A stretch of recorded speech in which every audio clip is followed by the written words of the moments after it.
Chapter 8. Bhagavan tells of Kanapar the saint. Devotees of Bhagavan Sri Ramana know well that the one book which radically influenced his inner life while he was at school was the Pariya Puranam in Tamil, written by the poet Saint Secular. This book contains the lives of the 63 saints of Tamil Nadu, who by their acts of supreme devotion or merit won Shiva's grace and came to the state whence one never again returns to worldliness. Bhagavan never made distinction between bhakti or jnana, that is, devotion or knowledge, provided this true state is thereby obtained. As he said, in that state, bhakti is no other than jnana, jnana nothing else but bhakti.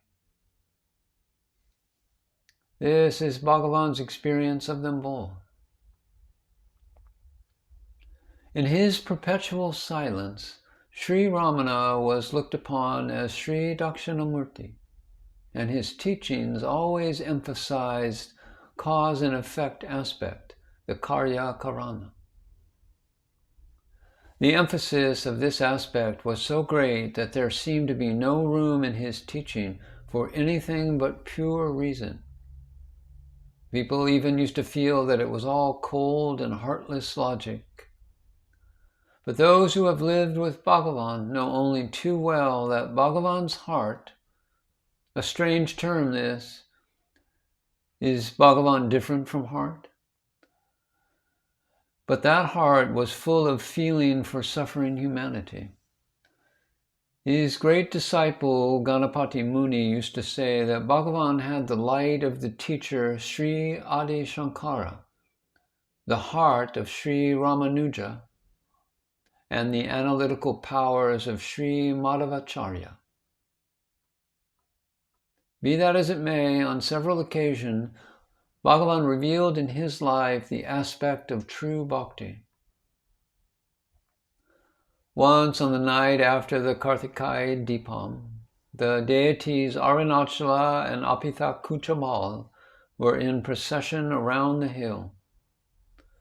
When the procession came in front of our ashram, we offered flower garlands, coconut and camphor, and after being waved before them, burning camphor was taken to Bhagavan on his seat in the old hall.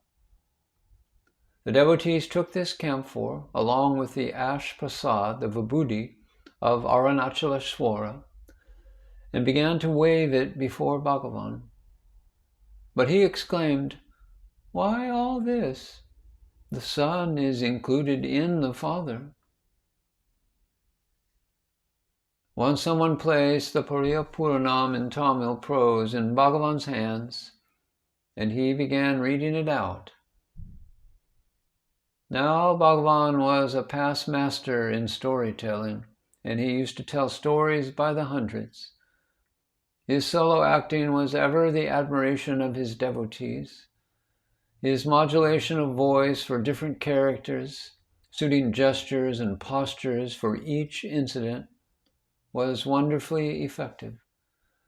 His devotees never missed a chance of being in the hall on such occasions so as to enjoy and benefit by the recitals.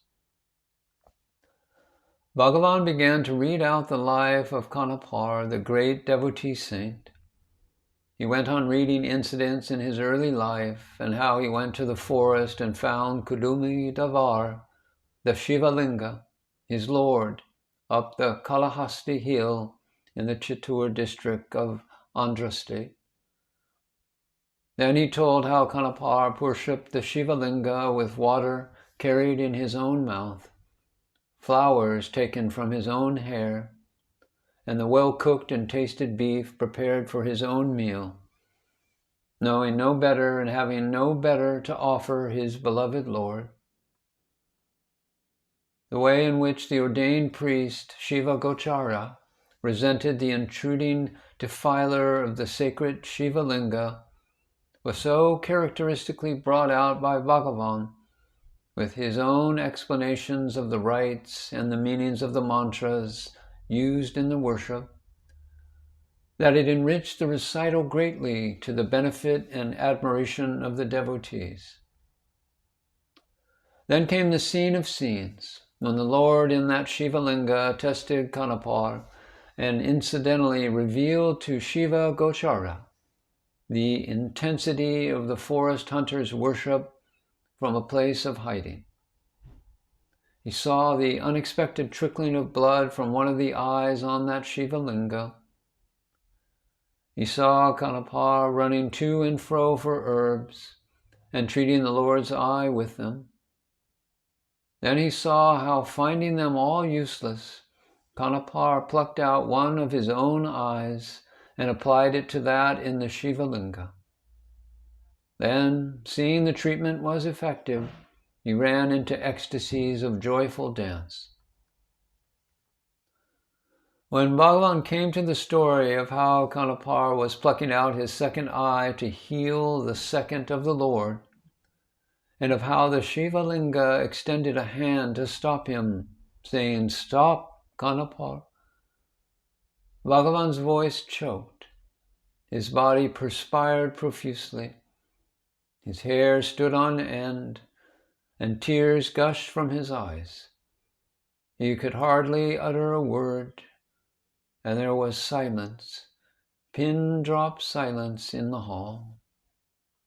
All were dumbfounded that this great Jnani could be so overpowered by emotion and ecstasy at the great hunter saint's devotion.